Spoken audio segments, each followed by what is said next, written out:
سورہ توبہ کیسیت نمبر 38۔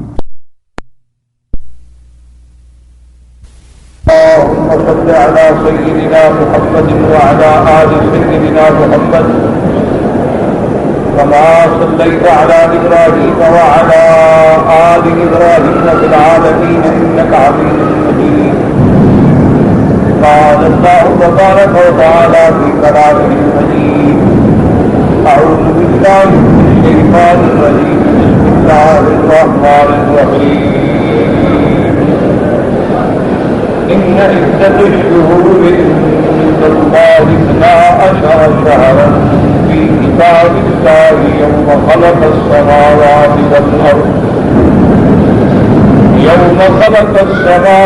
والأرض منها 4 حرم ذلك الدين القيم ولا تظلموا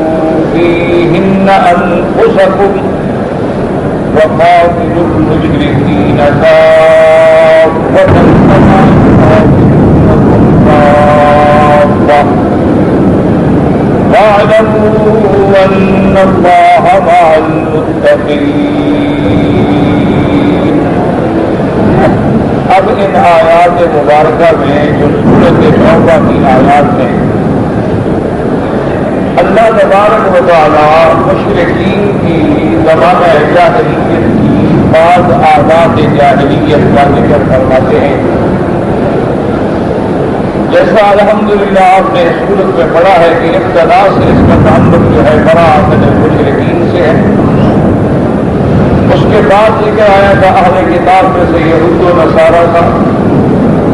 پھر اس کے بعد ذکر آیا ان کے احبار اور رہبان کا، پھر اس کے بعد آیا مجمد دنیا کے وہ سونے چاندی اور مال کی جمع کرنے کی ہوس میں اللہ کے دین کو بدل ڈالتے ہیں۔ اب کلام جو ہے پھر اسی سابقہ مشرکین کے رد میں اور مشرکین کی عادات سیئہ اور عادات جاہلیت کے بارے میں ارشاد فرماتے ہیں کہ ان عدت الشہور عند اللہ 12 شہرا۔ عدت کا معنی ہوتا ہے تعداد، عدد، شمار، کہ اللہ کے ہاں جو مہینے ہیں وہ 12۔ شہور جو ہے یہ جمع ہے شہر۔ اور یہ بات بھی سمجھ لیں کہ اسلام میں اللہ پاک نے دین اسلام میں اور سرکار دو عالم صلی اللہ علیہ وسلم کو جو حکم فرمایا ہے، حضور کی امت کے لیے تمام معاملات کا تعلق جو ہے وہ زمانہ قمری سے ہے، یعنی چاند کی تاریخوں سے ہے۔ یہ سمجھ لیں، ویسے سورج کی تاریخوں سے بھی حساب نکالنا منع نہیں ہے، بلکہ ایک دوسری آیت مبارک میں آتا ہے کہ اللہ نے یہ چاند، قمر، تارے، منازل کیوں بنائی؟ لِتَعْلَمُوا عَدَدَ السِّنِينَ وَالْحِسَابَ، تاکہ تم لوگوں کو پتہ چل سکے کہ سال گزر گیا ہے، ابھی سال نہیں گزرا ہے، ابھی حولان حول کامل ہو گیا ہے، حولان حول پورا نہیں ہوا ہے۔ تو یہ سارا جو ہے حساب، زکوٰۃ، جزیہ، خراج، معاملات سب تب ہوں گے جب حساب ہوگا، لیکن اللہ کے احکام میں ترجیح جو ہے وہ قمری مہینوں کے لیے ہے۔ اس لیے علماء امت نے، علماء اسلام نے، متقدمین اور متاخرین نے یہ لکھا ہے کہ قمری مہینوں پر اپنے تمام معاملات کا حساب رکھنا جو ہے گویا فرض کفایہ ہے۔ کیا مانا ہے؟ یعنی خدا نہ کرے اگر ساری امت یہ حساب چھوڑ دے تو پھر سب گناہگار، لیکن الحمدللہ امت میں سے کہیں عمل ہوتا رہے تو اللہ کی رحمت سے باقی امت جو ہے وہ بھی گناہوں سے بچ جائے۔ اور شمسی حساب جائز ہے لیکن اس کو ترجیح نہیں دینی چاہیے، ترجیح جو ہے وہ حساب قمری کو۔ اور اسی میں میرے اللہ کی حکمتیں ہیں کہ قمری حساب آسان ہے، شمسی حساب جو ہے وہ بہت دقیق اور بڑا مشکل ہے۔ قمری حساب یہ ہے کہ ایک عام آدمی جو ہے وہ بھی چاند دیکھ کے اندازہ لگا لیتا ہے کہ یہ پہلی کا چاند ہے، دوسری کا چاند ہے، تیسری کا چاند ہے، وہ اندازہ لگا لیتا ہے کہ جی آج 13 کی رات ہے، آج تو جی 14 کی رات ہے، آج جناب چاند جو ہے ڈھلنا شروع ہو گیا ہے، جی آج چاند صبح نہیں نکلا، معلوم ہوتا ہے کہ بس 2 دن کے بعد مہینہ تبدیل ہونے والا ہے۔ تو یہ ایسی چیزیں ہیں کہ جن کا معلوم کرنا بندوں کے لیے بڑا آسان ہے۔ اس لیے اللہ نے فرمایا سألونک عن الأهلة قل هي مواقيت للناس۔ اللہ نے فرمایا میرے محبوب آپ سے پوچھتے ہیں چاند کے بارے میں تو بتلا دو کہ اللہ نے یہ تمہارے لیے آسان کر دیا ہے تاکہ اوقات میقات حساب حج رمضان سب مہینوں کا معلوم کرنا، تو یہ چاند سے حساب جو ہے آسان ہے۔ اور چاند کا دورہ جو ہے تقریباً 28 دنوں میں مکمل ہو جاتا ہے۔ 28 دنوں میں جب دورہ مکمل کرتا ہے تو اب ڈوب جائے گا، پھر نکلے گا یا 29 کا ہوگا یا 30 کا ہوگا۔ اور سورج کا دورہ جو ہے وہ تقریباً 360 دنوں میں جا کے مکمل ہوتا ہے۔ اور سورج کا دورہ جو ہے اس کو معلوم کرنے کے لیے رصدگاہوں کی، آلات کی اور بڑے بڑے چیزوں کی ضرورت ہوتی ہے، وہ ہر آدمی معلوم نہیں کر سکتا، اور اس کا حساب جو ہے وہ بڑا دقیق ہے۔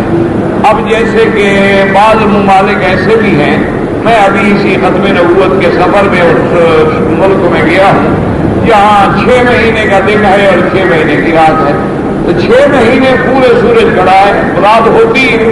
6 مہینے متواتر وہ رات دیکھتے نہیں بیچارے کے رات کی طرح، اور 6 مہینے جب رات ہوتی ہے تو 6 مہینے دن نہیں دیکھتے کہ دن کی طرح۔ تو اب جب سورج ہے نہیں تو وہ کیا حساب کریں گے بیچارے؟ تو اس لیے اللہ تبارک و تعالیٰ کی حکمتیں ہیں اور اللہ تبارک و تعالیٰ کی قدرتیں ہیں کہ اللہ نے اپنے بندوں کے لیے حساب قمری جو ہے اللہ نے اس کو مقرر کر دیا اور آسان کر دیا۔ اور چونکہ اتفاق سے ذکر آ گیا ہے کہ 6 مہینے کا دن ہو یا 6 مہینے کی رات ہو تو وہاں نمازوں کا یا روزے کا کیا ہوگا، تو اس کے لیے بھی 1400 سال پہلے سرکار دو عالم رحمت مجسم سیدنا محمد رسول اللہ صلی اللہ علیہ وسلم نے فرما دیا کہ فقدروا لہ قدرا، کہ تم اس میں اندازہ کر لینا۔ ایسے واقعات آ گئے ہیں کہ جب سورج ہی نظر نہ آئے، یا ایسے واقعات آ گئے ہیں کہ جب ایک دن جو ہے وہ مہینے کے برابر ہو جائے، تو اب یہ تو نہیں کہ اس میں ہم صرف 5 نمازیں پڑھیں گے،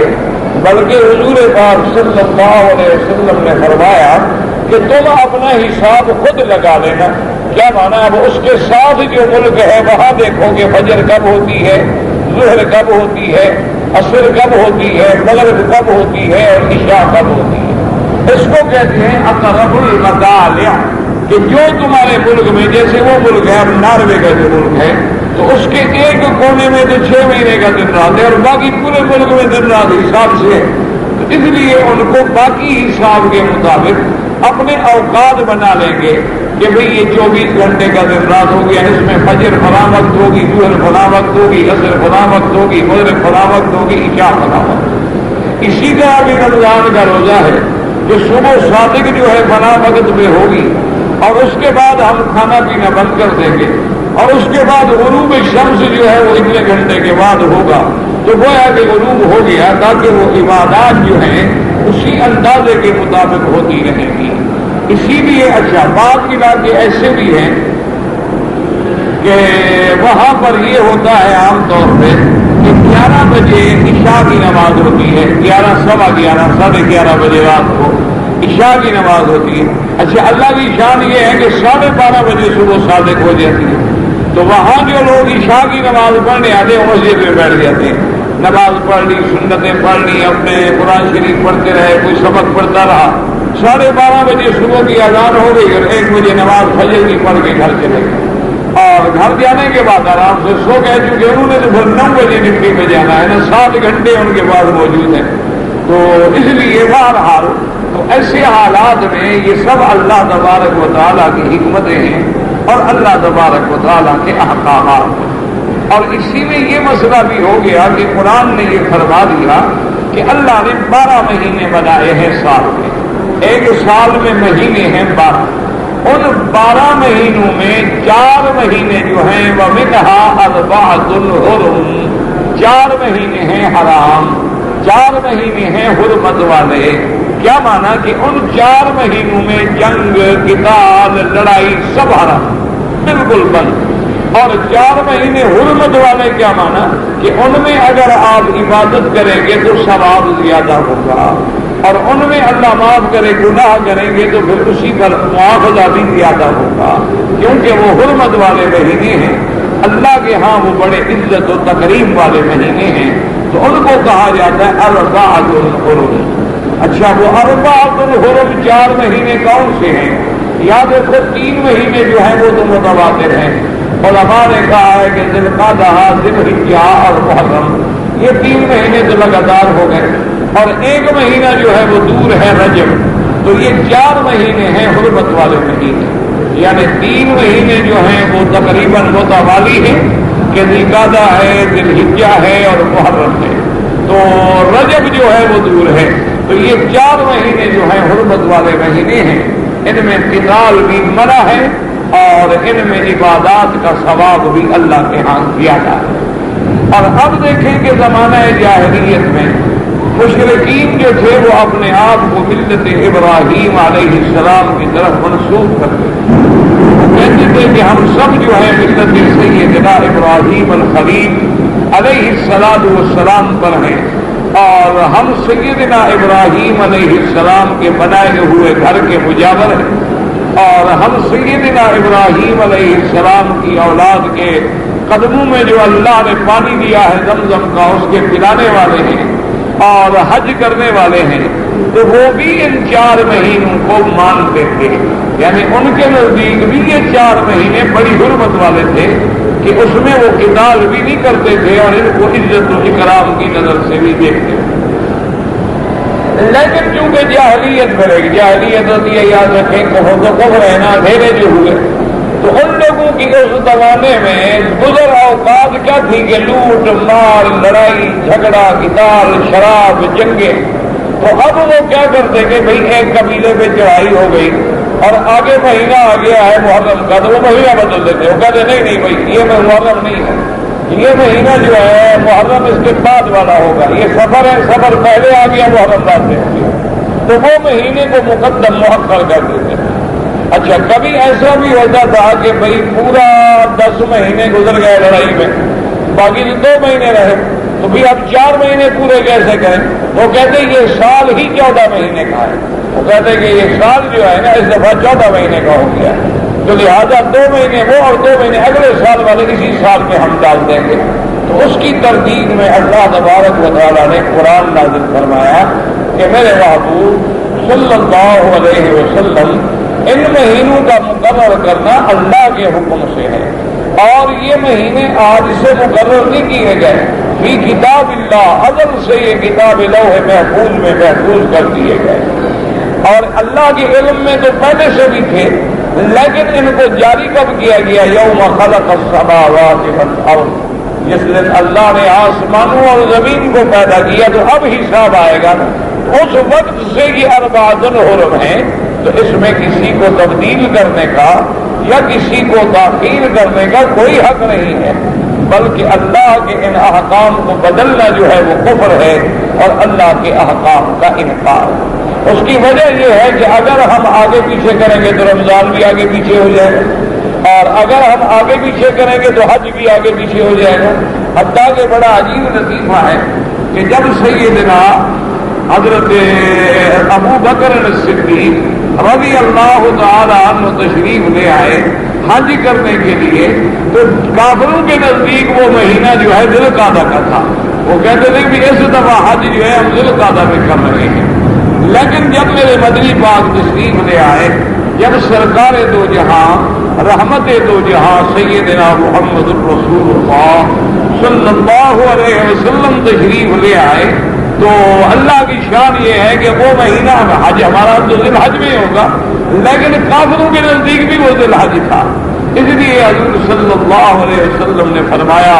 کہ ان الزمان کالاستداد، کہ بھئی وقت جو ہے وہ چلتے چلتے پھر اپنی جگہ پہ آ گیا، لہذا یعنی جیسے آج ہمارے نزدیک ذی الحجہ ہے، کافروں کے نزدیک بھی ذی الحجہ ہے،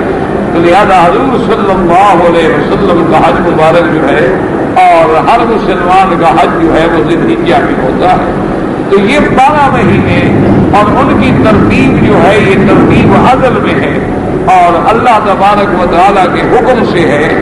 اسی سے ہمیں یہ معلوم ہو گیا کہ کسی انسان کو مہینے میں آگے پیچھے کرنے کا حق نہیں ہے۔ اسی طرح ہمیں یہ بھی معلوم ہو گیا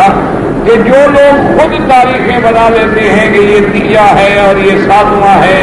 یہ 40ویں ہیں اور یہ فلان ہے اور یہ فلان ہے، تو یہ ساری چیزیں اللہ کے قرآن کے خلاف ہیں کہ چیزوں کے مقرر کرنے کا اختیار جو ہے وہ صرف اللہ تبارک و تعالیٰ۔ 12 مہینے بھی اللہ نے مقرر کیے ہیں، 4 مہینے حرمت والے بھی اللہ نے مقرر کیے ہیں، رمضان بھی اللہ نے مقرر کیا ہے، ذی الحجہ بھی اللہ نے مقرر کیا ہے، ان میں ایام یوم الجمعہ جو ہے وہ بھی اللہ نے مقرر کیا ہے، اور ہر سال میں 2 عیدیں، عید الفطر اور عید الاضحیٰ جو ہے وہ بھی اللہ نے مقرر کی ہے۔ تو لہذا کسی آدمی کو اس میں تغیر اور تبدل کا کوئی اختیار نہیں۔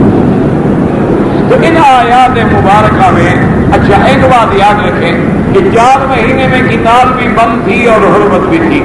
لیکن بعد میں اللہ نے وہ حرمت قتال تو ہٹا دی کہ ابھی ان 4 مہینوں میں لڑائی ہو سکتی ہے، لیکن ان کی عزت اور حرمت جو ہے وہ باقی ہے اور وہ قیامت تک باقی ہے۔ اور اسی طرح ان آیات میں ایک اور مسئلہ بھی یاد رکھیں کہ ایک حدیث مبارک میں آتا ہے جس میں حضور نے فرمایا کہ 4 مہینے جو ہیں وہ حرمت والے ہیں، اور آپ نے فرمایا ثلاث متوالیات، 3 مہینے جو ہیں وہ تو بھائی لگاتار ہیں جیسے ذی القعدہ، ذی الحجہ، محرم، اور فرمایا وَرَجَبُ مُضَرَ، وَرَجَبُ مُضَرَ، مضر قبیلہ ہے، تو آپ نے رجب کو ادھر کیوں نسبت کی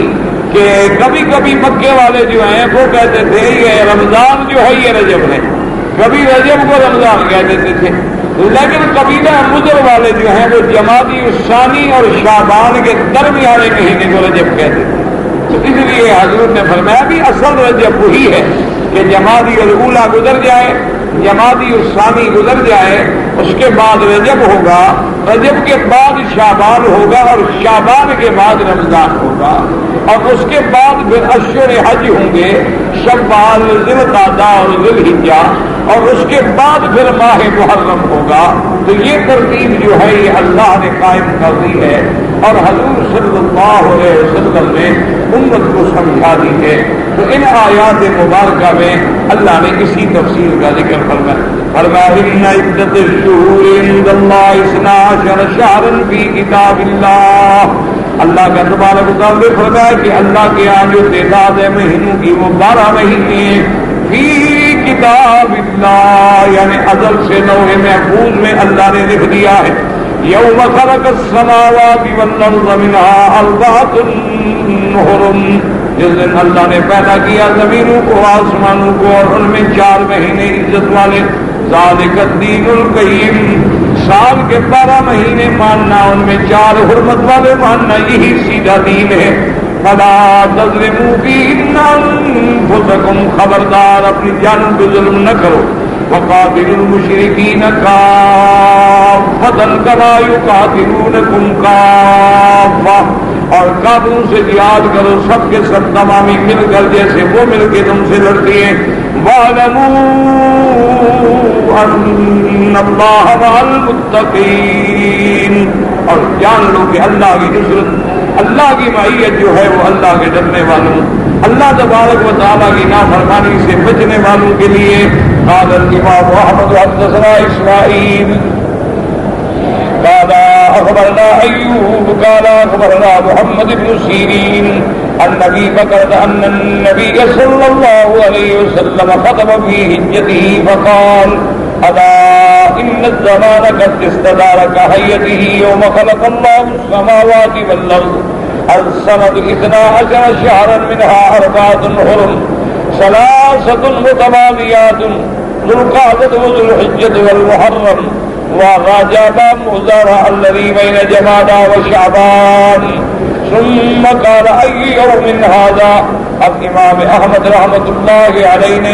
اپنی کتاب مسند احمد میں اس سند کے ساتھ ابی بکرہ سے روایت نقل کی ہے کہ ان النبی صلی اللہ علیہ وسلم میرے آقا نے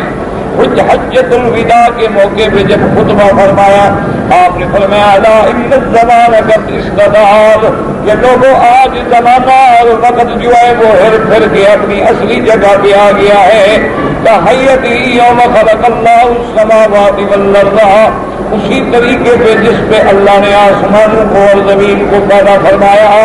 السنۃ اثنا عشر شہرا سال جو ہے وہ 12 مہینے کا ہوتا ہے 14 مہینے کا نہیں ہوتا جیسے جاہلیت والے کرتے ہیں منہا اربعۃ حرم 4 مہینے جو ہے وہ حرمت والے ہیں ثلاثۃ متوالیات 3 مہینے جو ہے وہ تو متوالی ہیں کیا مانا ایک مہینہ ذوالقعدہ ذوالحجہ اور محرم ورجب مضر اور رجب کا مہینہ جو ہے مضر ہونا الذی بین جمادی و شعبان باقی زمانہ جاہلیت جو رمضان کو رجب کہہ دیتے تھے یا کبھی رجب کو رمضان کہہ دیتے تھے آپ نے نہ رجب وہ ہے جو جمادی اور شعبان کے درمیان میں ثم قال ای یوم ھذا اس کے بعد میرے محبوب نے فرمایا کہ آج کون سا دن ہے قلنا اللہ ورسولہ اعلم صحابہ کہتے ہیں ہم نے کہا اللہ اور اللہ کا رسول جانتے ہیں فسکت حتی ظننا انہ سیسمی بغیر اسمہ کہتے ہیں کہ حضور تھوڑی دیر چپ کر گئے ہم نے سمجھا کہ شاید آج کے دن کا نام بدلنا چاہتے ہیں مہینے کا نام بدلنا چاہتے ہیں فقال الیس یوم النحر انہوں نے حضور نے فرمایا کیا یہ قربانی والا دن نہیں قلنا بلا ثم قال ای شہر ھذا قلنا اللہ ورسولہ اعلم فسکت حتی ظننا انہ یسمیہ بغیر اسمہ قال الیس ذو الحجہ قلنا بلا ثم قال ای بلد ھذا اس کے بعد حضور نے پوچھا کہ یہ کون سا مہینہ ہے تو ادب کا تقاضا یہی تھا کہ صحابہ جانتے ہیں کہ حج کا مہینہ ہے جانتے ہیں نہر کا دن ہے لیکن جب حضور پوچھ رہے ہیں بتائے کوئی حکمت ہوگی صاحب نے کہا اللہ ورسولہ عالم اس کے بعد حضور نے فرمایا ای بلد ھذا یہ کون سے شہر ہے قلنا اللہ ورسولہ اعلم فسکت حتی ظننا انہ یسمیہ بغیر اسمہ قال الیست البلدہ جو مکے کا نام بلدہ بھی ہے بلد بھی ہے جیسے کہ اللہ نے فرمایا لا اقسم بہذا البلد وانت حل بہذا البلد اور اسی طرح مکے کا نام ام القری بھی ہے مسجد الحرام بھی ہے مکہ بھی ہے مکہ بھی ہے البلد الامین بھی ہے اللہ نے فرمایا والتین والزیتون وطور سینین وہذا البلد الامین اور کہیں فرمایا بلدۃ طیبۃ ورب غفور تو یہ نام تھے مکہ مکرمہ سے قال فإن دماءكم وأموالكم وأعصمه قال وأعراضكم عليكم حرام كحرمة يومكم هذا في شهركم هذا في بلدكم هذا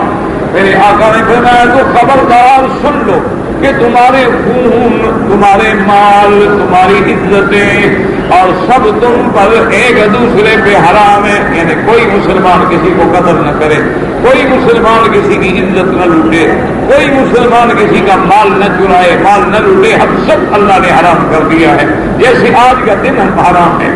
اس کے بعد پھر میں کہ حرمت یومکم ھذا فی شہرکم ھذا فی بلدکم ھذا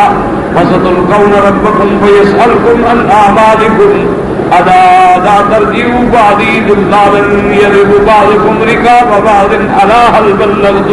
اور حضور پاک نے فرمایا کہ ایک دن آنے والا ہے جب تم سب اپنے رب کو ملو گے اور اللہ کے دربار میں پیش ہوگے آپ نے فرمایا خبردار لا ترجعوا بعدی میرے جانے کے بعد گمراہ نہ ہو جانا کہ ایک دوسرے کو قتل کرو ایک دوسرے سے لڑائی کرو دیکھ لو کہ آج جو میرے محبوب نے فرمایا وہ آنکھوں کے سامنے ہے مسلمان مسلمان کو قتل کر رہا ہے بھائی بھائی کو قتل کر رہا ہے کلمے پڑھنے والا کلمے پڑھنے والے کو قتل کر رہا ہے اس لیے حضور نے فرمایا خبردار خیال رکھنا لا ترجعوا بعدی ضلالا یضرب بعضکم رقاب بعض اس کے بعد فرمایا لا اللہم هل بلغت کہ یا اللہ میں نے تیرا دین پہنچا دیا ہے، میں نے تیرا دین پہنچا دیا ہے. اللہ لا لیبلغ الشاہد منکم الغائب فلعل من يبلغ يكون اولى او اعلم من بعد من سمعه. اور حضور نے فرمایا کہ سننے والوں تمہاری ذمہ داری ہے کہ جو حاضر ہیں وہ ان کو میرا خطبہ دین پہنچائے، جو غائب ہیں. ہو سکتا ہے جو بعد میں آنے والے ہوں وہ تم سے بھی زیادہ میرے دین کو یاد رکھنے والے ہوں، میرے دین کو سمجھنے والے ہوں. اور بالکل سچ فرمایا محمد الرسول اللہ نے، صدق رسول اللہ. اللہ کے نبی نے سچ فرمایا. دیکھ لیں کہ حضور کے بعد 250 سال کے بعد اللہ نے ایسے محدثین پیدا کیے جنہوں نے حدیث رسول کو جمع کر دیا اور قیامت تک دین جمع ہو گیا. اللہ تبارک و تعالیٰ نے حضور کے بعد جیسے حضور نے خبر دی تھی کہ میرا دین پہنچاؤ، بعد میں آنے والے ہو سکتا ہے کہ سننے والوں سے بھی زیادہ میرے دین کی حفاظت کرنے والے ہوں. تو اللہ نے ائمہ محدثین پیدا فرمائے، اللہ نے ائمہ مجتہدین پیدا فرمائے،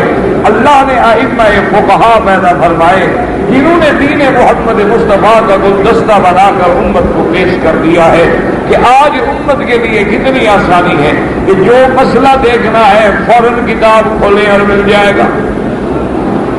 ورواه البخاري في التفسير وغيره ومسلم من حديث أيوب عن محمد وهو ابن سيرين عن عبد الرحمن بن أبي بكر عن أبيه به. وقد قال ابن جرير. اسی طرح اس حدیث کو امام بخاری نے کتاب التفسیر میں نقل فرمایا ہے، اسی طرح امام مسلم رحمۃ اللہ علیہ نے بھی نقل فرمایا ہے. وقد قال ابن جرير حدثنا معمر قال حدثنا له قال حدثنا اشعث عن محمد بن سيرين عن ابي هريره عن ابي هريره رضي الله تعالى عنه قال قال رسول الله صلى الله عليه وسلم ان الزمان قد استدار كهيئته يوم خلق الله السماوات والارض وان عدة الشهور عند الله 12 شهرا في كتاب الله يوم خلق السماوات والارض منها 4 حرم 3 متواليات ذو القعدة وذو الحجة والمحرم ورجب مضر الذي بين جمادى وشعبان. رواه البزار عن محمد بن معمر به. ثم قال لا يروى عن ابي هريرة الا من هذا الوجه. وقد رواه ابن عون وقرة عن ابن سيرين عن عبد الرحمن بن ابي بكر عن ابيه به. اسی طرح حدیث قوی. وقال ابن جرير ايضا حدثني موسى بن عبد الرحمن المسروقي قال حدثنا زيد بن حباب قال حدثنا موسى بن عبيدة الربدي قال حدثني صدقة بن يسار عن ابن عمر رضي الله تعالى عنهما قال خطب رسول الله صلى الله عليه وسلم في حجة الوداع بمنى في اوسط ایام التشریق. اس سند میں حضرت عبداللہ ابن عمر رضی اللہ تعالیٰ عنہ فرماتی ہیں کہ ہمارے آقا نے، آقائے دو جہاں سیدنا محمد مصطفیٰ صلی اللہ علیہ وسلم نے ایام تشریق میں منی کے اندر خطبہ فرمایا اور اس میں ارشاد فرمایا کہ یا ایھا الناس ان الزمان قد استدار فهو اليوم كهيئته يوم خلق الله السماوات والارض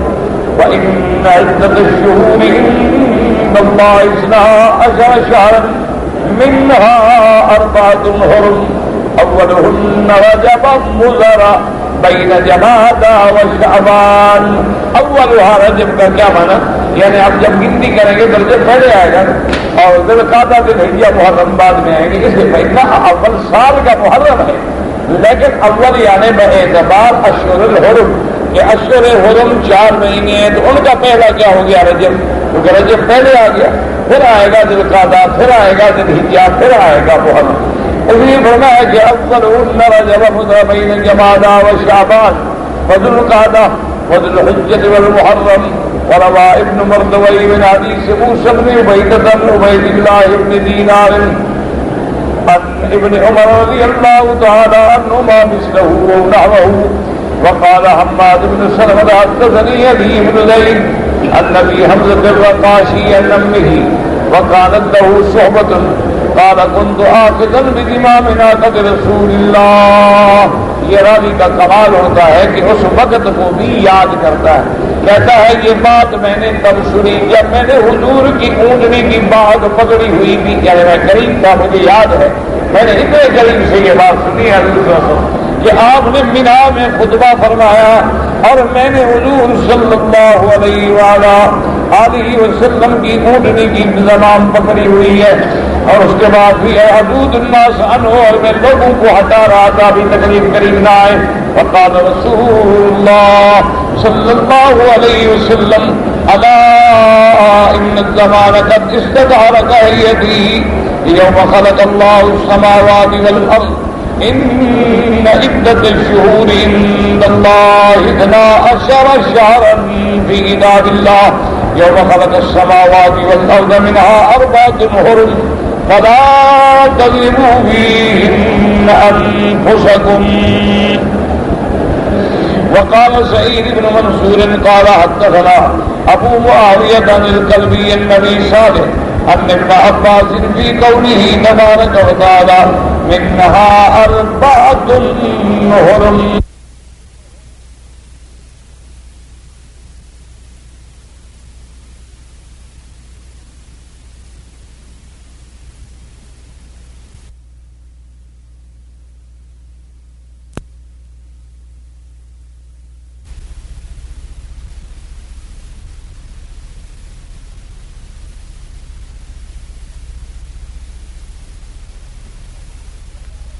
قد استدار كهيئته يوم خلق الله السماوات والأرض تقرير منه صلوات الله وسلامه عليه وتثبيت للأمر على ما جعله الله في أول الأمر من غير تقديم ولا تأخير ولا زيادة ولا نقص ولا نسيء ولا تبديل كما قال في تحريم مكة. اب مفسر فرماتا ہے کہ میرے محبوب نے یہ بات بار بار کیوں فرمائی کہ اللہ نے کتاب میں محفوظ کر دیا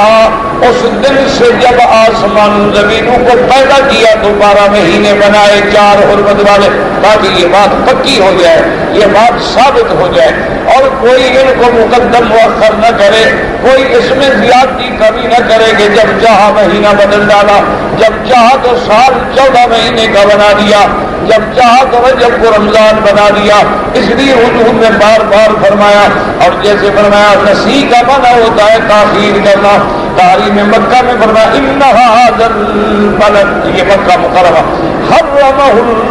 اللہ, اللہ نے اس کو حرمت والا بنایا. یوم خلق السماوات والارض, جس دن سے اللہ نے آسمانوں کو پیدا کیا زمینوں کو پیدا کیا اسی دن سے مکے کے شہر کو حرمت والا عزت والا بنا دیا. فَهُوَ حَرَامٌ بِحُرْمَةِ اللَّهِ تَعَالَىٰ إِلَىٰ يَوْمِ الْقِيَامَةِ, تو یہ مکے کا شہر جو ہے اسی طرح حرام رہے گا قیامت تک. کسی کو جنگ کی اجازت نہیں, کسی کو قتال کی اجازت نہیں, کسی کو لڑائی کی اجازت نہیں, کسی کو مارنے کی اجازت نہیں, کسی کو حدود حرم کے اندر شکار کی اجازت نہیں, کسی کو درخت اکھاڑنے کی اجازت نہیں. اللہ نے اس کی عزت رکھی ہے. اب کوئی آدمی حضور نے فرمایا کہ استدلال کرے فتح مکہ پہ, تو فرمایا کہ اللہ نے مجھے بطور خاص رخصت عطا فرمائی. اللہ تبارک و تعالی نے احلھا علی, اللہ نے میرے لیے حلال کر دیا فتح مکہ والے دن. اس کے بعد حرمت جو ہے قیامت تک اس کی قائم رہے گی. وَقَدْ قَالَ هُنَا إِنَّ الزَّمَانَ قَدْ اسْتَدَارَ كَهَيْئَتِهِ يَوْمَ خَلَقَ اللَّهُ السَّمَاوَاتِ وَالْأَرْضَ أي الأمر واليوم الشرع كما ابتدأ الله ذلك في كتابه يوم خلق السماوات والأرض. میرے آقا نے جب حج فرمایا, اور آپ کا حجۃ الوداع جو ہے اللہ تبارک و تعالیٰ کی شان ہے کہ وہ حج کا مہینہ ہے, اور کافروں کے نزدیک بھی وہ حج کا مہینہ ہے. اس لیے حضور نے فرمایا کہ دیکھو زمانہ پھر کے اسی جگہ آ گیا جس جگہ اس کو اللہ نے پیدا فرمایا تھا. وقد قال بعض المفسرين والمتكلمين على هذا الحديث ان المراد بقوله وقد استدارك هيئته يوم خلق الله السماوات والأرض الحجة وأن الأرض قد كانت نزعت النسيئة لحج سنة 9 كانت في ذي القعدة وفي هذا نذر كما سنبينه إذا تكلمنا على النسيء وأغرب منه ما رواه الطبراني عن بعض السلف في جملة حديث أنه اتفق حج المسلمين واليهود والنصارى في يوم واحد وهو يوم النحر عام حجة الوداع والله أعلم. اب مفسر رحمۃ اللہ علیہ فرماتی ہیں کہ حضور کے اس فرمان پہ کہ ان زمان کا استدار اس پر مفسرین نے متکلمین نے یہ دکھائے کہ اصل مقصد یہ تھا اس بات کے فرمانے کا کہ اللہ کی طرف سے حسن اتفاق ہے کہ جب میرے بدری پاک حج کرنے آئے تو واقعی حج کا مہینہ، ورنہ مشرکین کی عادت تھی کہ کئی سال وہ حج کے مہینے میں حج کرتے، کبھی محرم کو ذی الحجہ بنا دیتے، کبھی ذی القعدہ کو ذی الحجہ بنا دیتے تھے، لیکن اس سال جب میرے حضور نے حج فرمایا ہے تو وہ حج کا ہی مہینہ تھا. اور بات کہتی ہے کہ حضرت ابو بکر نے جب حج کیا ہے تو وہ ذی القعدہ کا مہینہ، لیکن وہ غلط تھا. آپ نے بھی ذی الحجہ میں حج کیا ہے اور حضور پاک نے بھی ذی الحجہ میں حج کیا ہے. اور فرماتے ہیں مفسر رحمۃ اللہ علیہ اس سے بڑی ضریب بات وہ ہے جو طبرانی نے اپنی کتاب میں نقل کی ہے کہ اتفاق سے تمام مسلمانوں کا، یہود کا، نصارہ کا حج جو ہے وہ ایک ہی دن میں آ گیا. وہو یوم النحر فی حجۃ الوداع، یعنی یہ قول بھی غریب ہے جس کی کوئی حجت نہیں. اصل بات یہ ہے کہ مکے والے مہینے کو آگے پیچھے کر دیتے. اچھا کبھی تو وہ حج کرتے حج میں، کبھی کر لیتے محرم میں، کبھی حج کر لیتے ذی القعدہ میں. اچھا ایک مہینہ آگے بڑھا دو، ایک مہینہ پیچھے. مقصد ان کا بھی اللہ نے 4 مہینے حرام کیے نا، 4 مہینے سال میں پورے کرو کوئی کر دو، تو آگے پیچھے کر دیتے تھے. تو یہاں سے سمجھ آیا کہ دین میں یہ کسی کو حق نہیں پہنچتا کہ اللہ کے بنائے ہوئے مہینوں کو آگے پیچھے کرے یا ان کے نام تبدیل کرے. کیوں؟ اللہ نے جو رمضان کا مہینہ مقرر کیا ہے اور جو لیلۃ القدر اللہ نے رمضان میں رکھی ہے وہ یہ تو نہیں کہ شعبان میں آ جائے گی. تو اگر ہم نے شعبان کو رمضان بنا دیا تو رمضان کی فضیلت سے تو محروم ہو گیا.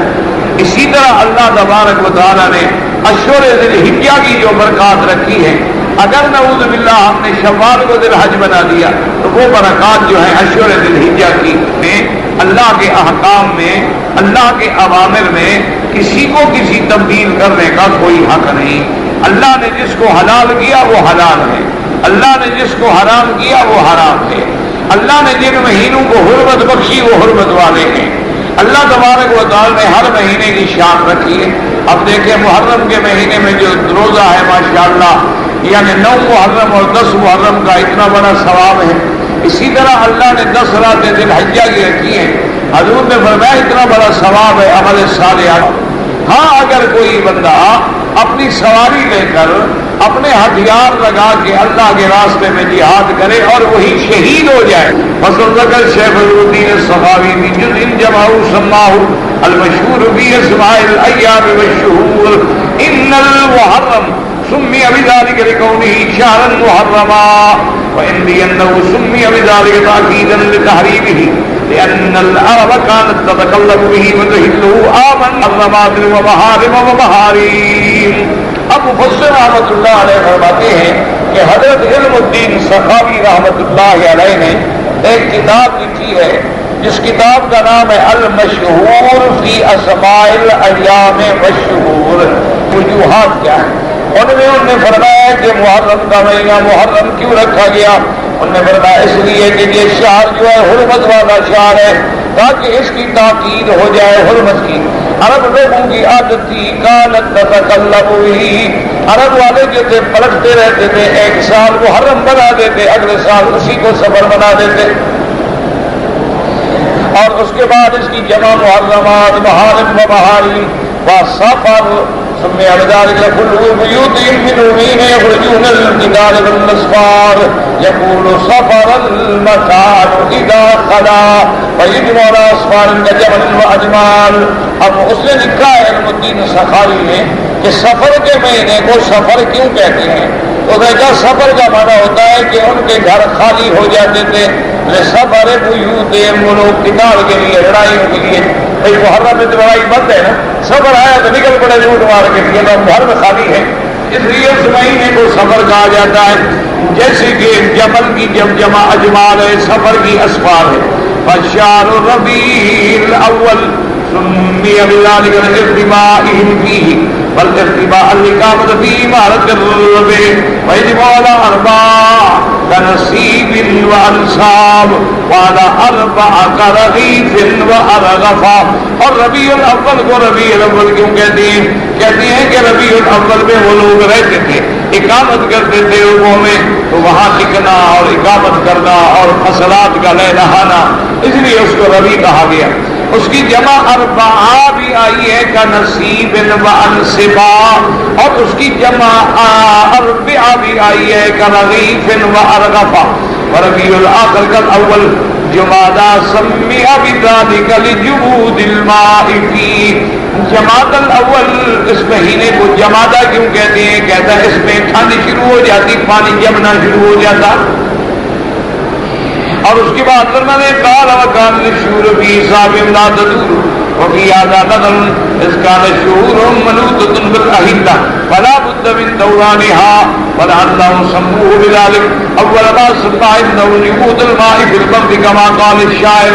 اب کہتے ہیں کہ بات کہتے ہیں کہ ان کے مہینوں میں مہینے جو ہے ان کے حساب میں کبھی نہیں پھرتے تھے۔ اب مفسر کہتا ہے یہ بات غلط ہے، کیونکہ مہینے کا اعتبار جو ہے وہ چاند پہ، جب چاند پہ اعتبار ہے تو لازم مہینے میں فرق آئے گا، کبھی 29 کبھی 30 کا مہینہ ہوگا تو فرق تو آئے گا، سال کے بعد پھر کتنے دنوں کا فرق آ جائے گا۔ وَلَيْلَةٌ مِّن جَمَادَى ذَاتِ أَنْدِيَةٍ لَا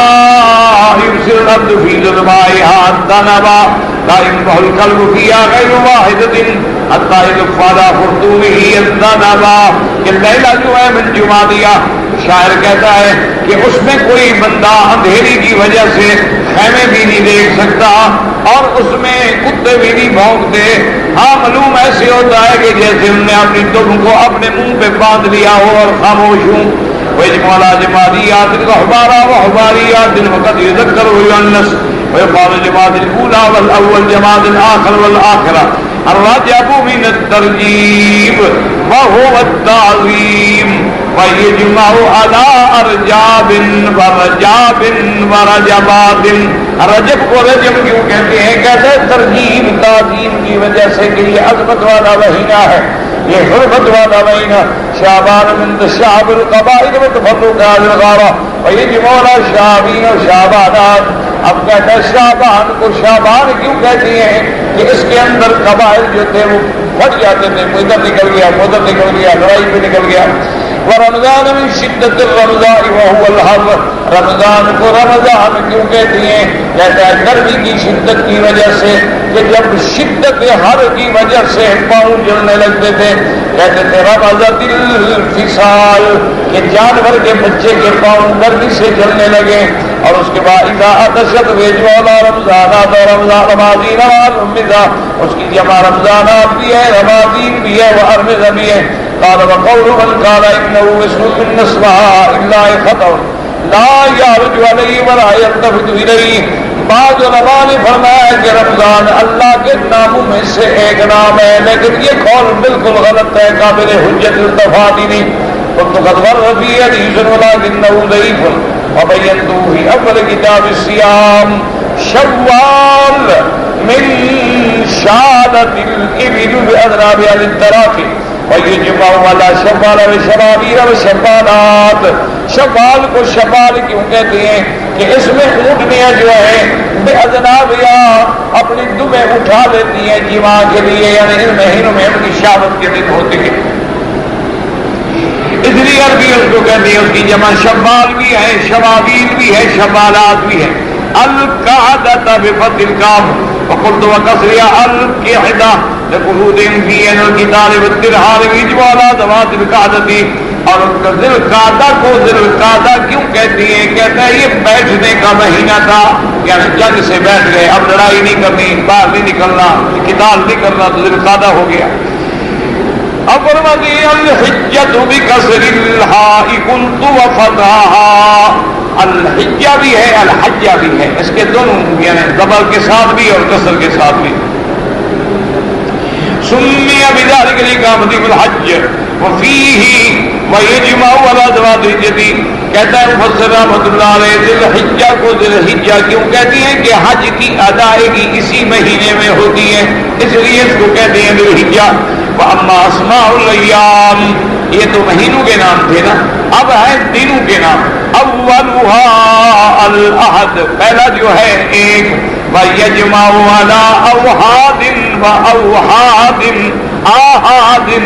وَأَوْحَادٍ وَحَوَدٍ، اس کی جمع اوحاد بھی ہے، آحاد بھی ہے اور حوض بھی ہے. ثم يوم الاثنين والثلاثاء يمد ويذكر والنصر يجمع على ثلاثاوات وأثالث، ثم الأربعاء بالمد ويجمع على أربعاوات وراوية، والخميس يجمع على أخمسة وخامس، ثم الجمعة بضم الميم وإسكانها، جمعہ یا جمعہ یا میم کی پیش یومعہ یا جمعہ سکون کے ساتھ. وَيُجْمَعُ عَلَىٰ جَمْعٍ وَجَمَاعَةٍ السَّبْتُ مَأْخُوذٌ مِنَ السَّبْتِ وَهُوَ الْقَطْعُ، سبت جو ہے مانا قطع ہے میرے انتہا ارادت عنده. وقعت الارض ثم الايام الاول ثم آون ثم جبال ثم دبال ثم مونس ثم الاربع ثم شار. کہتا ہے کہ عرب کے لوگ جو تھے وہ ان ایام کے اس طرح بھی نام رکھتے تھے جیسے احد اثنین ثلاثہ اربع، وہ کہتے تھے اول آون جبال دبال مونس اربع، یعنی انہوں نے نام رکھے ہوئے تھے. جیسے ہم لوگ بھی کہتے ہیں کہ ہفتہ ہے، اتوار ہے، سوموار ہے، منگل ہے، ان کے بھی نام تھے. قال الشاعر من العرب العرباء العارباء المتقدمين ارجع ان اعيش وان يومي باول او باهون او جبار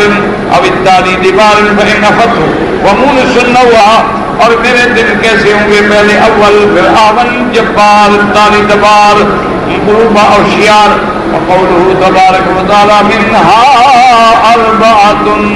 حرم. فهذا مما كانت العرب أيضا في الجاهلية، وهو الذي كان عليه جمهورهم إلا طائفة منهم يقال لهم البصر،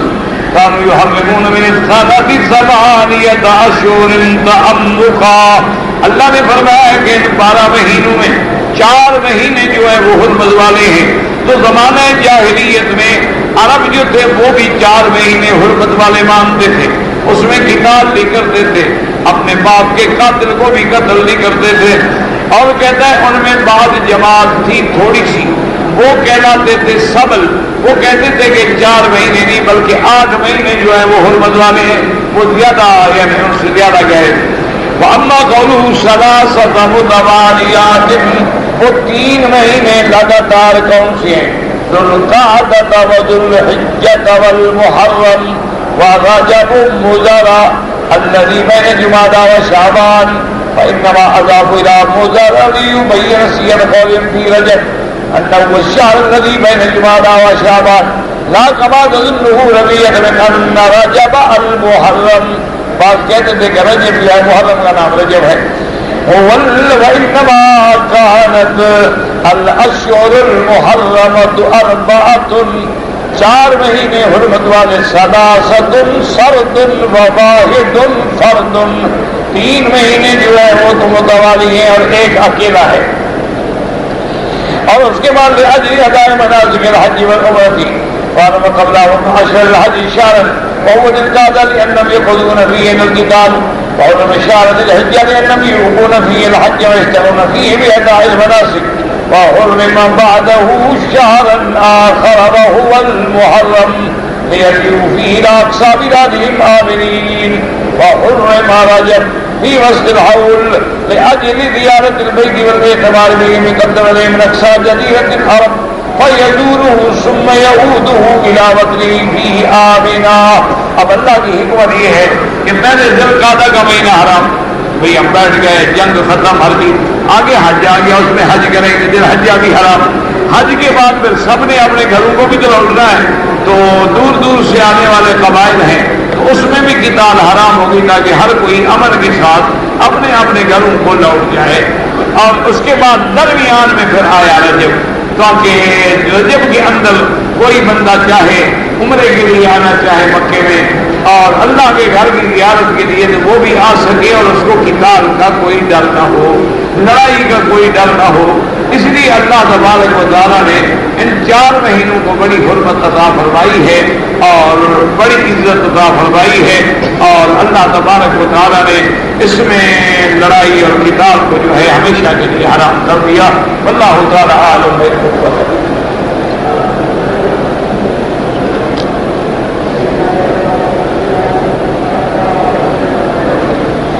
جی کہ تقدیر جو ہے، پہلی بات تو میرے عزیز یہ یاد رکھیں کہ مسئلہ تقدیر میں بحث کرنا، سوال کرنا، الجھنا، غور کرنا اپنے آپ کو ہلاکت میں ڈالنے کے مترادف ہے۔ اس لیے حکم یہ ہے کہ ان مسائل میں بلا وجہ بحث۔ اور دوسری بات جو آپ نے پوچھی ہے کہ دعا سے تقدیر بدل سکتی ہے، اس کے اندر علماء اور محدثین کرام کے قول ہے کہ ایک تو تقدیر مبرم ہے جو کبھی نہیں بدل سکتی، کبھی بدل ہی نہیں سکتی، اور ایک تقدیر معلق ہے۔ معلق کا معنی کہ اللہ نے اس کو کسی چیز پہ معلق کر دیا ہے کہ اگر یہ بندہ دعا مانگے گا تو میں اس کو یہ دے دوں، اور اگر نہیں مانگے گا تو میں نہیں دوں۔ تو اسی لیے ان دعاؤں سے یہ فائدہ ہو جاتا ہے کہ اگر وہ تقدیر معلق میں ہے تو اللہ تبارک و تعالیٰ اس کے مطابق فیصلہ فرما دیتے ہیں، ورنہ جو تقدیر مبرم ہے، جو اللہ فیصلہ فرما چکے ہیں، لا تبدیل لکلمات اللہ، اللہ کے احکام کو کوئی بدل نہیں سکتا، اللہ کی تقدیر کو کوئی ٹال نہیں سکتا ہے، اور اس کا جو بھی فیصلہ ہے بظاہر ہمیں کتنا ناگوار گزرے، لیکن مومن کا کام یہ ہے کہ وہ راضی برضا ہو اور اللہ کی تقدیر پہ اپنی گردن کو جھکا دے، اور یہ سمجھے کہ اللہ کا جو فیصلہ ہے وہ حق ہے، وہ بہتر ہے، وہ اسی میں خیر ہے کہ اللہ نے ہمیشہ اپنے بندوں کے لیے خیر کے فیصلے فرمائے ہیں۔ اب بظاہر ہم انسان ہیں، کوئی بھائی مر گیا، باپ مر گیا، دادا مر گیا، ہمیں دکھ تو ہوگا، یہ دکھ طبیعی ہے، لیکن اسی میں اللہ کی حکمت ہے۔ اللہ نے اگر کسی کو اٹھا لیا ہے یہ بھی حکمت ہے، اللہ نے کسی کو اگر بچا لیا ہے یہ بھی حکمت ہے۔ اس کے بارے میں ایک مثال یاد رکھیں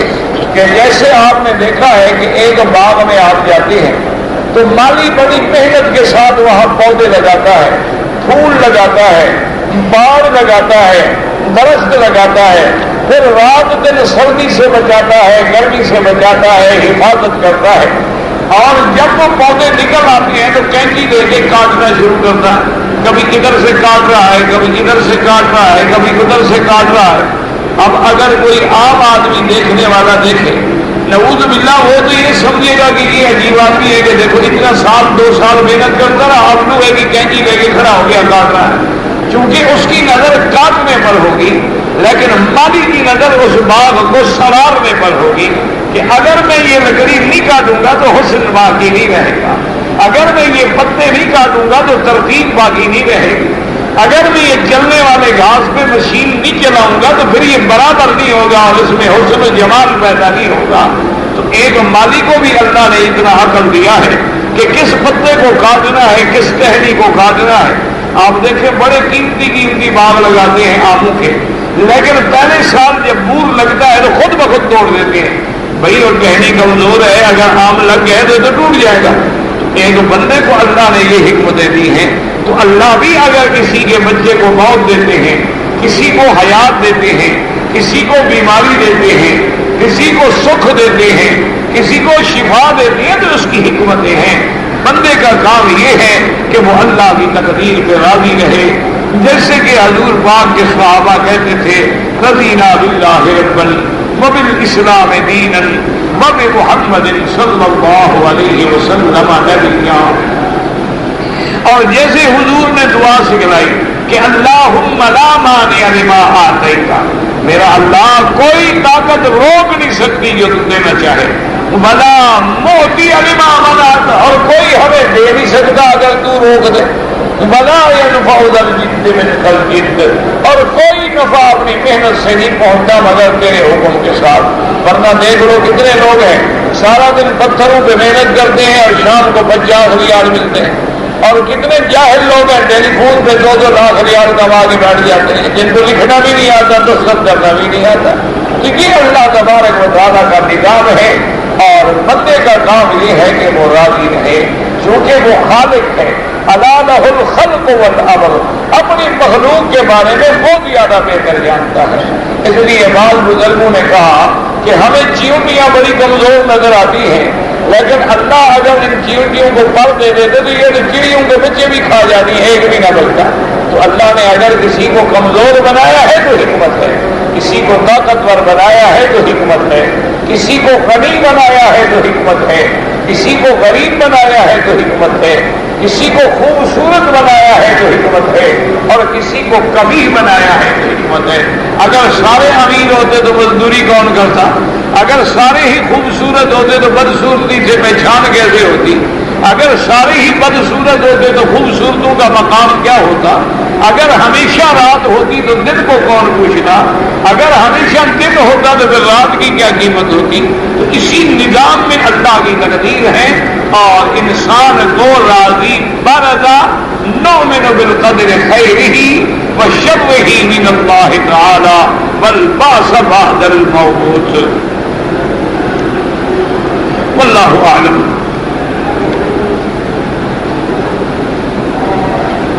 حضرت حسن اور حضرت حسین کی اولاد میں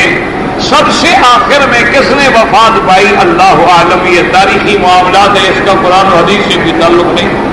آپ کوئی تاریخی کتاب اٹھا کے ڈھونڈیں کہ حضرت حسن حسین کی اولاد کی آخری کون فوت ہوا ہے، اور ان کی اولاد آج جتنے سید ہیں یہ کون ہے آخر؟ یا حسنی ہوں گے یا حسینی ہوں گے یا علوی ہوں گے یا فاطمی ہوں گے، تو لازماً ان کی نسبت تو اسی طرف جائے گی نا، یا سیدنا حسن سے ملے گی تو حسنی کہلائیں گے، حضرت حسین سے ملیں گے تو حسینی کہلائیں گے، بعض کا نسب جو ہے حضرت علی سے ملتا ہے تو علوی کہلاتے ہیں، بعض کا نسب جو ہے براہ راست سیدہ فاطمہ سے ملتا ہے تو وہ فاطمی کہلاتے ہیں، اسی طرح بعض لوگ سیدنا صدیق سے ملتے ہیں تو صدیقی کہلاتے ہیں، اسی طرح بعض لوگ فاروقی کہلاتے ہیں۔ تو یہ تو سارے انساب ہیں، یہ کام علم الانساب کا ہے، آپ اس کی کتابیں دیکھیں اور وہاں تلاش کریں، اس کا تعلق جو ہے قرآن و حدیث سے نہیں ہوتا، اور نہ ہی ہمارا موضوع ہوتا ہے، اللہ عالم۔ کہتے جی کہ ہم نے ثواب دینا ہو تو کیسے کریں؟ میرے بھائی آپ نے مثلاً قرآن شریف پڑھا، یا اللہ اس کا ثواب میرے والدین کو عطا فرما، بس آپ نے دعا کی، ثواب تو اللہ نے دینا ہے، اور اس کے لیے کوئی طریقہ نہیں ہے کہ پہلے احرام باندھو یا ختم پڑھواؤ یا مولوی کو لے آؤ، یہ جو طریقے ہیں یہ جاہلیت ہے کہ بھائی مولوی صاحب کو لے آؤ اور اس کے آگے پلیٹ رکھو، مولوی صاحب ختم شریف پڑھیں گے پھر ثواب پہنچے گا، تو مولوی صاحب کو ثواب اپنی جیب میں ڈال کے قبر میں جا کے ہمارے والد کو تھوڑا دے آئیں گے، وہ بھی تو یہی دعا کریں گے کہ اللہ ثواب عطا فرما، وہی دعا تم کر لو کہ اللہ ثواب عطا فرما، اللہ ثواب عطا فرماتے ہیں۔ آپ اپنے والدین کی طرف سے حج کریں گے، والدین کی طرف سے عمرہ کریں گے، والدین کی طرف سے صدقہ جاریہ کوئی مدرسہ بنا دیں، کوئی مسجد بنا دیں، کوئی پانی کا انتظام کر لیں، تو جو دنیا پیتی رہے گی بڑھتی رہے گی، ثواب خود بخود اللہ تیری نیت کے مطابق تیرے والدین کو عطا فرما دیں گے۔ یہ تو کوئی مشکل مسئلہ نہیں ہے، لوگوں نے خود مشکل بنا دیا ہے۔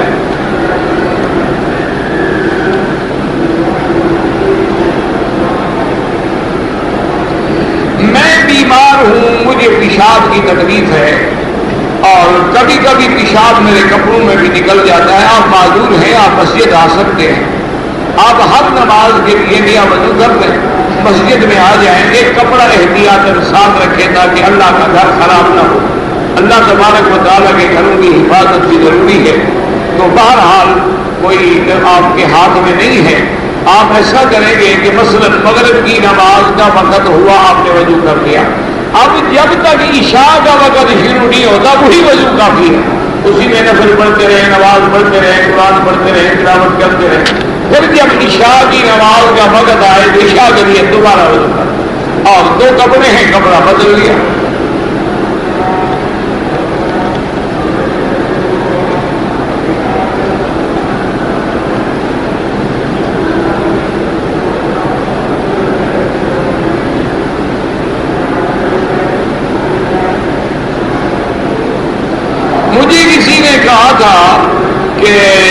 حرم شریف جاؤ تو حرم کی بھی بنیاد پہ نظر پڑے تو دعا قبول ہوتی. ہاں پہلی نظر اللہ کے کعبے پہ پڑے، آدمی دعا کرے تو اللہ قبول فرماتے ہیں. اور آپ نے کی ہے الحمدللہ. آپ میرے لیے دعا کریں، بالکل اللہ پاک آپ کی آرزو پوری کرے، آپ کی تمنائیں پوری کرے، اور اللہ تبارک و تعالی ہر مسلمان کی تمنا پوری کرے اور آرزویں پوری کرے. اللہ سے آپ ہمارے لیے دعا کریں، ہم آپ کے لیے دعا کریں گے. اسی طرح گاڑی چلتی ہے. یاد رکھو جب ہم ایک دوسرے کے لیے دعا کرتے ہیں نا جی، ہم ظاہر گئے میں کہ وہ دوست موجود ہی نہیں، وہ اپنے ملک میں ہم دعائیں کر رہے ہیں تو اللہ کی رحمت زیادہ آتی ہے. اللهم صل على سيدنا محمد وعلى آل سيدنا محمد وبارك وسلم عليه. اللهم إنا نشهد أنك أنت الله لا إله إلا أنت الأحد الصمد الفرد الذي لم يلد ولم يولد ولم يكن له كفوا أحد. اللهم أنت ربي لا إله إلا أنت الحنان المنان بديع السماوات والأرض يا ذا الجلال والإكرام. اللهم إنا نسألك بأسمائك الحسنى وصفاتك العليا. اللهم سلمنا ولا تسلمنا، وامنحنا ولا تمتحنا. اللهم أكرمنا ولا تهنا. اللهم زدنا ولا تنقصنا. اللهم أعطنا ولا تحرمنا. اللهم آثرنا ولا تؤثر علينا. اللهم اجعلنا في زمانك وأمانك وإحسانك. اللهم اصرف عنا كيد الكائدين وحقد الحاقدين وحسد الحاسدين ومكر الماكرين والسحر الساهرين والظلم الظالمين. يا قوي يا عزيز يا الله يا الله يا الله. تمام مسلمانوں پہ اپنی رحمت نازل فرما. یا اللہ اسلام کی عزت کا فیصلہ فرما. یا اللہ کفر کی یہود و حنود کی ذلت کا فیصلہ فرما. یا الہ العالمین کشمیر میں، فلسطین میں، برما میں، ارکان میں، کوسوا میں، شیشان میں، افغان میں، ہر جگہ